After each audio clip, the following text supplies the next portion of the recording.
Start. If we look at the provision of the Constitution, we will find that this resolution is in pursuance of the provision in Article 312. According to sub-article 2 of the same articles, we have now the Indian Administrative Service and the Indian Police Service, which according to the sub-article are deemed to have been credited by Parliament. Earlier also we decided to create some other All India services. The reasons for the creation of these services have been given by the Honorable Minister and I entirely agree to him. One other aspect of this question I want to place before this house, and that is that the scale of pay and the prospectus in the All India services will be better than those in the state services, that there will be a wider field of selection and that the conditions of service and the scale of pay will attract better persons. We know that quite a large number of our young men, doctors, engineers, etc., are still outside the country, thought they are keen to come and serve the country. The service conditions in the state services are not such as to attract them. I hope that trust that our young engineers and other who are abroad will be attracted to come back to our country and serve it in view of the better prospers. I think that the object of creating an All India service is to supplement and not to supplant the state services. I mean to say that there will still be the state education service, although we are going to have an All India education service also. I know how the states are dealing with it. I know about the state of Uttar Pradesh as far as education is concerned.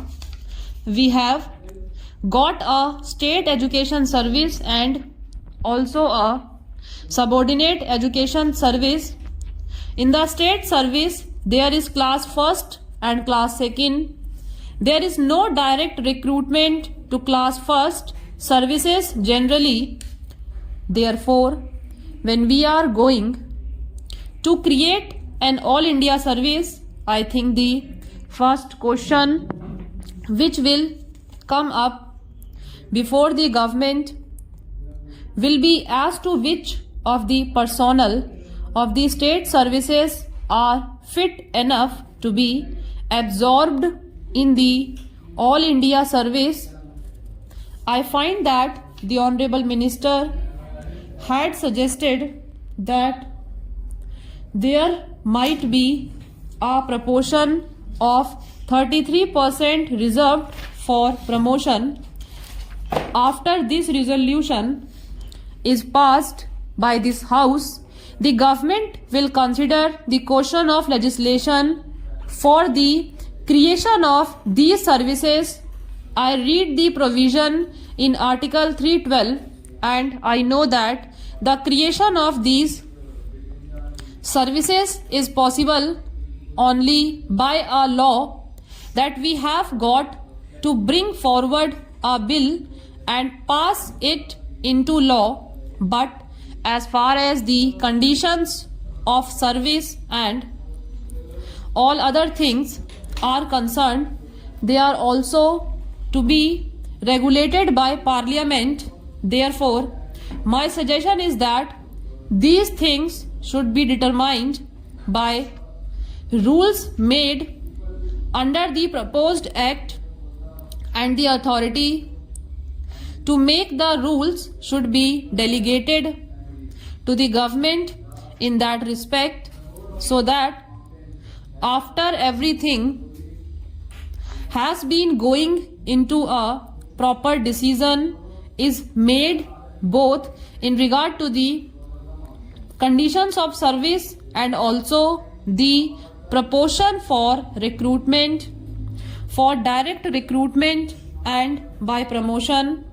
I have seen executive officers working in the states drawn both from the IAS and the provincial executive service.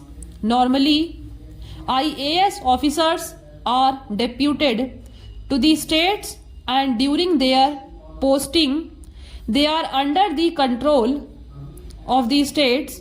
They are posted according to the recruitment of the state. I think the same principle will be followed in regard to these All India services also. But it will be desirable that officers serving in one state should not be allowed to remain there for a very long period.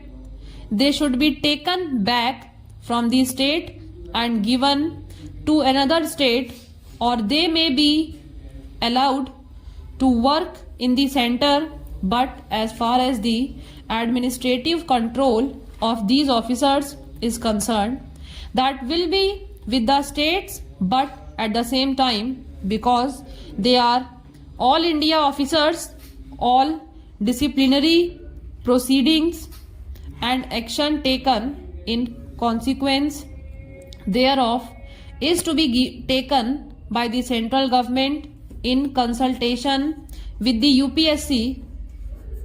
There is one thing more, and that is this: although these officers will be serving in the states and will really to a certain extent replace the present state officers, still I feel that additional expenditure on administration will be necessary.